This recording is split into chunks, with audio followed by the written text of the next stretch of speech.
And welcome back to Hannity. So just a few weeks ago, former neurosurgeon and political outsider Dr. Ben Carson saw a meteoric rise in the polls, but with just days to go until the Iowa caucuses, well, Dr. Carson's support waned a little bit among some voters.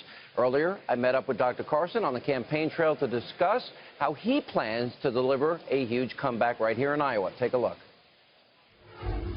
All right, we're at the Ben Carson rally at the Assembly of God Church, you said, right? Yes, and give a hand for your candidate, right? Indeed,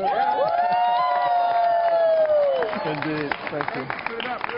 A nice crowd. You have been all over Iowa now. You've restarted your campaign. Good news for you is you are in double digits in Iowa. So you're expecting big things in 6 days.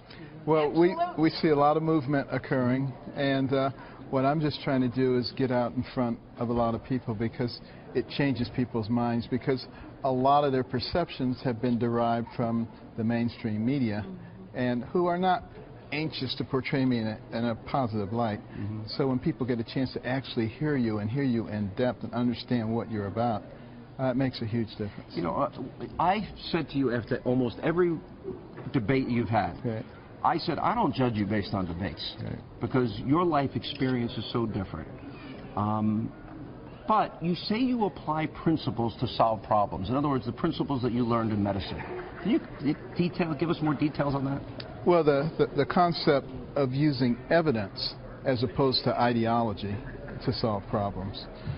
So we know what kinds of things work. For instance, you go over to the Middle East and you look at Sinjar. Sinjar had been taken by ISIS, and you know, they were very happy about that. What did we do? We worked with the Kurds, put our special ops people in with them, shut off the supply routes to Sinjar, softened the target, then went in with the Kurds and our special forces, followed by the Air Force, and it was relatively easy to take. That's evidence. You also, I've agreed with you on your idea of safe zones, and you went to the safe zones in Jordan, where America would provide some military assistance along with other nations, food, water, medicine, supplies, and take care of those refugees, but not risk ISIS infiltrating the population coming here. And that's what they want. I actually went over there and did something that seems to be pretty radical. Just ask the people themselves, rather than come up with these false choices. And that's what we seem to like to do. You know, with Iran, we said either we go to war with them or we accept this asinine deal. You know, but there was another possibility, and there's always another possibility.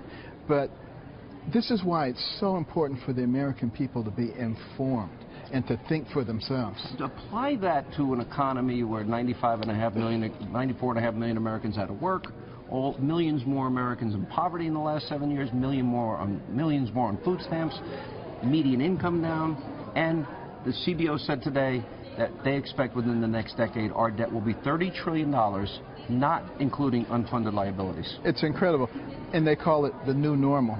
There is nothing normal about it. You know, it's very abnormal to spend more money than you have and to borrow from the future. But these are all things that are eminently fixable. We have the most powerful and dynamic economic engine the world has ever known. It's just that it cannot function because it's fettered with all these regulations. Last year we added 81,000 pages of regulations. Seriously? 81,000 pages? 81,000 pages last year. I'm learning from the candidate. Okay. And the cost of compliance, almost $2 trillion. Now, you want to break that down per family, you're talking $24,000 for a family of 4. That also happens to be the poverty level for a family of 4. You want to get rid of poverty? Get rid of the regulations. You know, that's what we need to be thinking. It would be nice to get Americans back to work again. It would be nice to get Americans out of poverty and their piece of the American dream coming true. Okay. Exactly. News earlier tonight, Donald Trump, your friend in the debates, you guys have gotten along seemingly pretty well. As long as I'm not close to him in the poll numbers, we're fine. Things change then? It appears he may not be going to the debate on Thursday night. Your reaction? It really doesn't matter, because the debate is about dissemination of information to the people. So it really doesn't matter who's on the stage. You're basically saying more time for me. I'm basically saying it doesn't matter whether he's there or not. I would be surprised if he's not there, though. Oh, you think he'll show up in the end? I do think so. You know, you said to me before the last debate you weren't going to be as polite, you're going to have more pep in your step. And I did. I interrupted a few times. Yeah. Next time, I may actually bring a bat or a stick or something. Oh, really? Walks off and carries a big stick? Well, you know, this actually does bring up an issue. I've known you for years now, long before you got into this race. Right. I interviewed you for your first book. We did a whole hour on the TV show. You are by nature not a politician, extremely soft-spoken. And I never want to be one. Well, you're running for a job that actually would make you one. No. I actually disagree. You do? Because politicians do what is politically expedient. And it's time that we have somebody who does what's right. Okay, fair enough. Amen. The worst thing you can call somebody is a politician. I just remember that. All right. But in other words, you are thoughtful. You are slower in your approach. You seem to like to deliberate. Right. Before making a decision. Explain why that would be so effective as a president. Although bear in mind that deliberation can be very quick. Yeah. I'm sure I've had a lot more 2 a.m. calls on life and death situations than everybody else combined. Yeah. And you have to be able to gather information quickly, frequently from people who don't know what they're talking about because they're interns or residents. I can promise you, if I had a brain issue at 2 a.m., I would find you and call you. Well, are you all having fun with Dr. Carson? Yeah. Really? And you probably want me to leave so he can talk, right? She is like your biggest fan. She's like a super fan. She's cool. Is she cool? And all the things that you've said about him, you know his whole background, life experience? I know his whole background, yeah. Yeah.